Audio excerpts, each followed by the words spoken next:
this is Pooja and welcome to Food Without Borders. So I know I've been gone all summer and now we are rolling straight into fall, so I figured I'm going to share a really delicious vegan recipe for you guys, and this is an Indian garbanzo curry.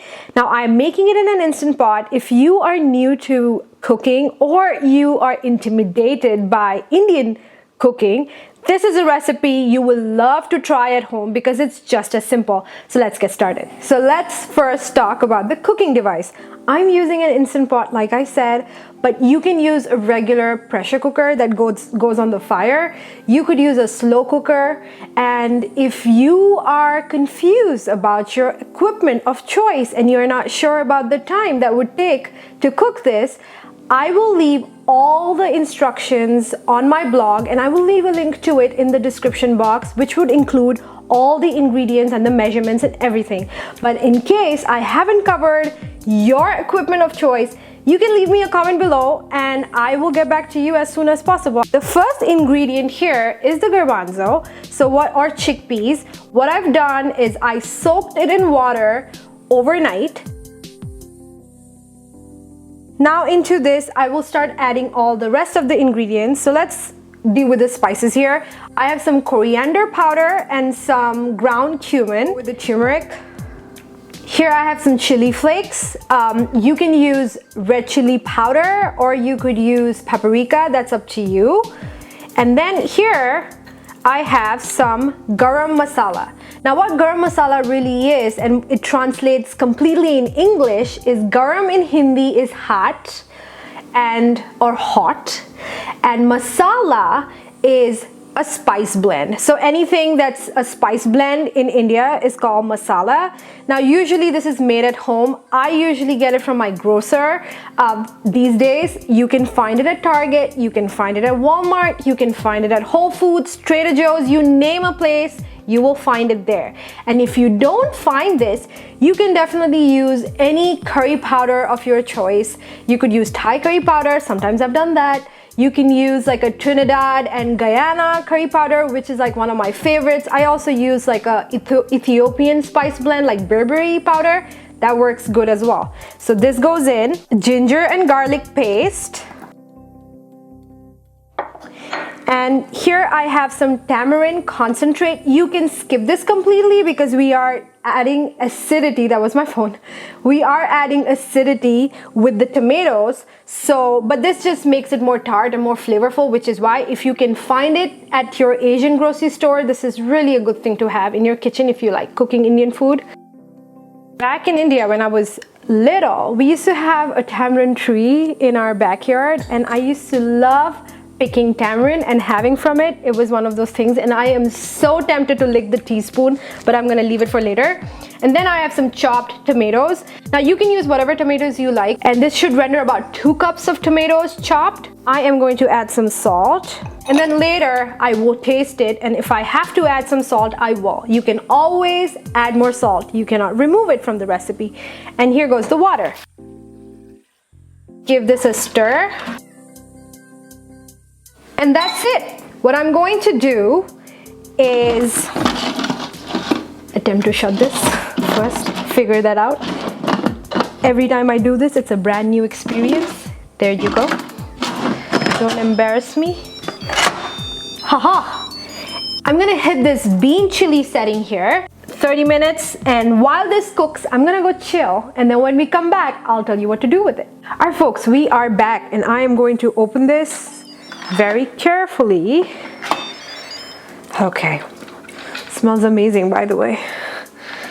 That's one thing about Indian curries, they always smell so good. So as you can see, the garbanzo is cooked, but the gravy is not the kind of gravy that you're looking for, a thicker gravy. So here's what I do. With the back of my spatula or my spoon or ladle that I'm using, I just press onto the garbanzo, and what that does is it breaks the garbanzo. Some of them kind of mush up into a paste, and that constitutes to the gravy and makes the whole thing thicker. and makes the curry come together really well. So I'm gonna do that here. So folks, as I do this, I'm also going to hit the saute feature, because what that would do is, I like my garbanzo gravy a little more thicker. So what this will do is evaporate all the excess liquid until it gets to a consistency that I like. So folks, if you want to eat it with rice, this is the consistency you would go for. It's kind of gravy-ish, but I like to eat my garbanzo with some bread. So I am going to evaporate the excess fluid until it comes to the consistency that I really like. So I'm gonna wait for that. This is of the consistency that I like, so I am going to stop now.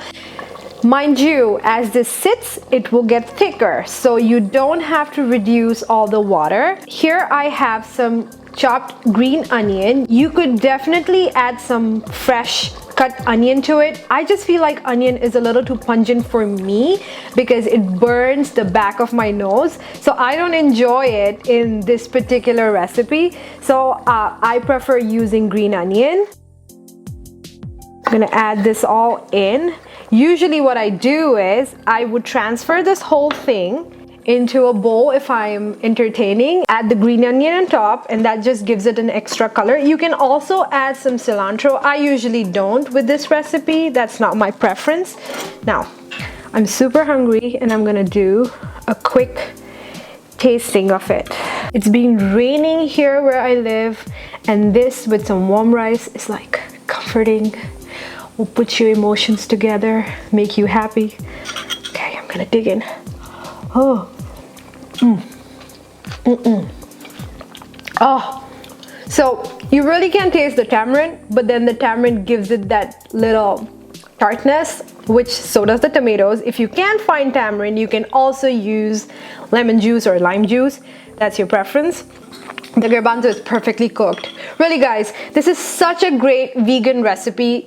You guys have to give this a try. And for those of you who can have butter, if you're vegetarian, you can have butter, right? So you can add a little bit of butter to this or serve some butter on the side, and it tastes just amazing. And the best way to have this, guys, is with some sourdough bread.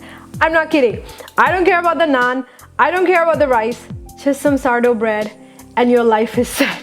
Dip it in, and I can go through a whole loaf of bread, and that's why I've got my fabulous body that I have here, because of this and the sourdough bread. So give this recipe a try. Let me know what you think. If you have any questions, leave your questions in the comment below and I will get back to you.